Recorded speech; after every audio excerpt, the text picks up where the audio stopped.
Hey, Pastor Mark, back again for a quick Bible study.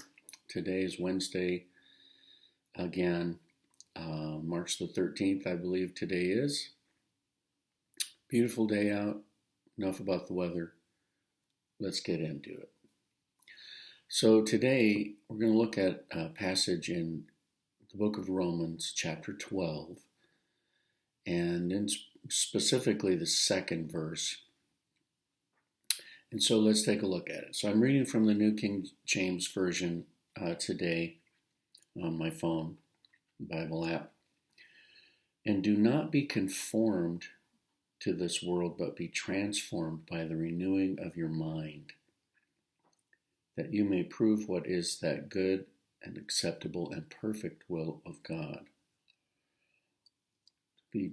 Don't be conformed to this world. Don't be like the things in this world, the sinful lifestyles that you see, hear, and learn about in this world. Don't be conformed to that, but be transformed. That means to be changed. Like a caterpillar goes in a cocoon, and a month or so later, it comes out a butterfly. It has been transformed. It's been changed. Is it the same creature? Yes. Is it different? Absolutely. It's been transformed. Be transformed. How? By the renewing of your mind. And those of you who know me and have heard me teaching over the years, that means to change the way you think.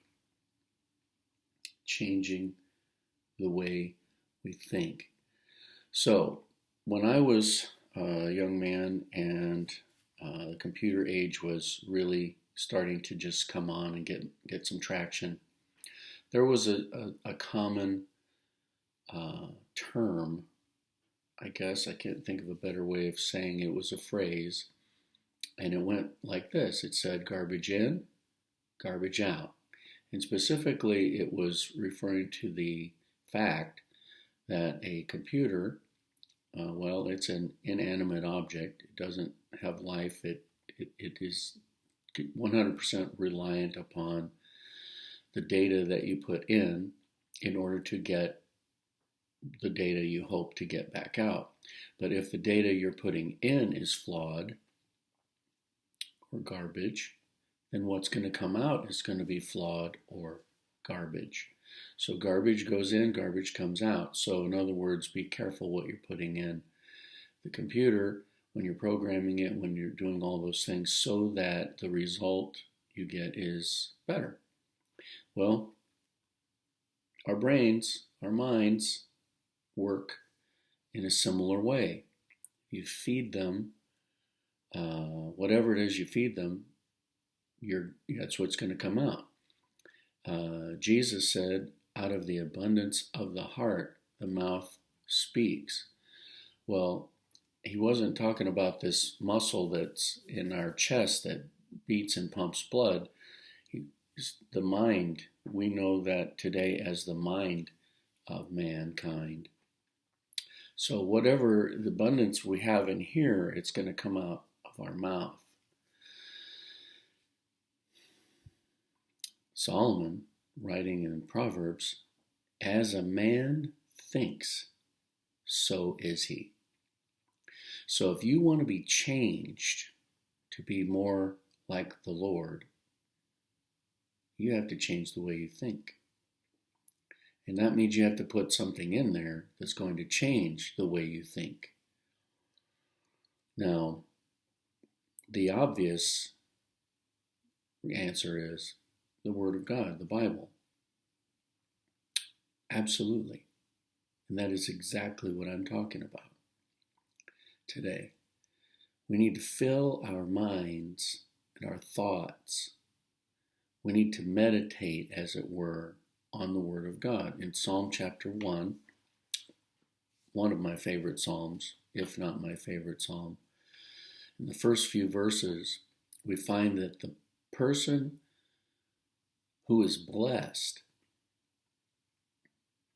that guy, he doesn't walk in the counsel of the ungodly. In other words, he doesn't take the advice and the counsel of the ungodly. He's not conformed to this world.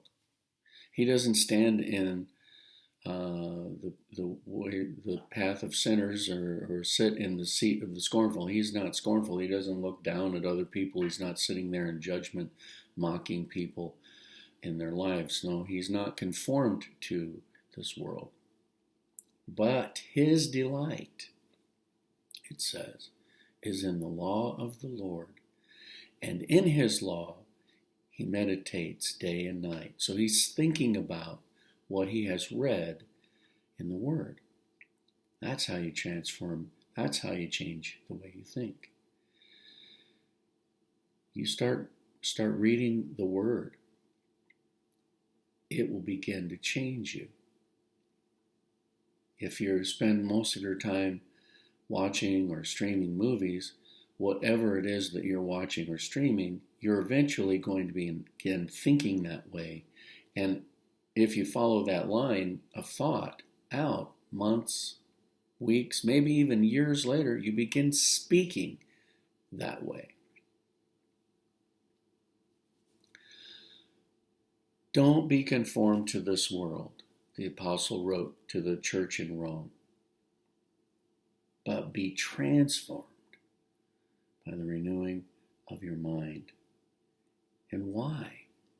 Well,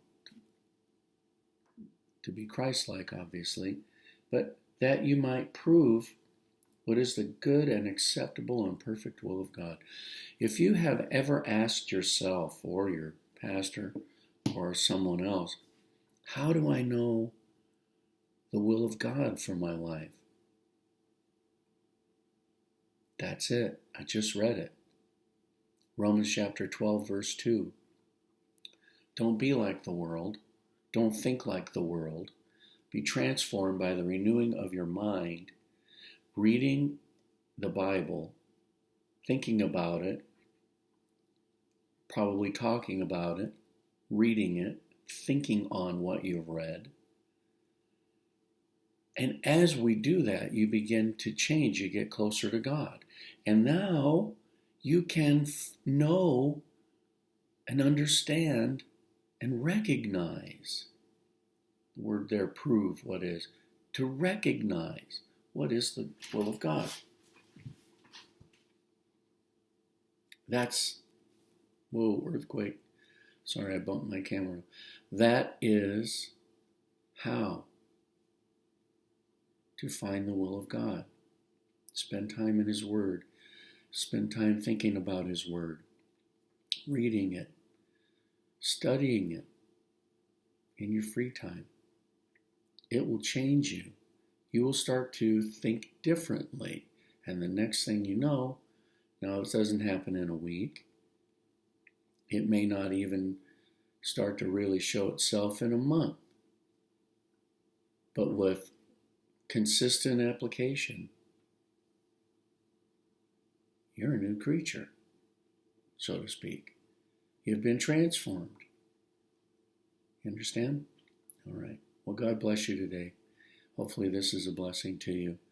I look forward to seeing you on Sunday morning, 10:30 at the True by Hilton, the large conference room on the first floor, 72nd and Haskell, right behind the Scooters coffee shop off 72nd Street.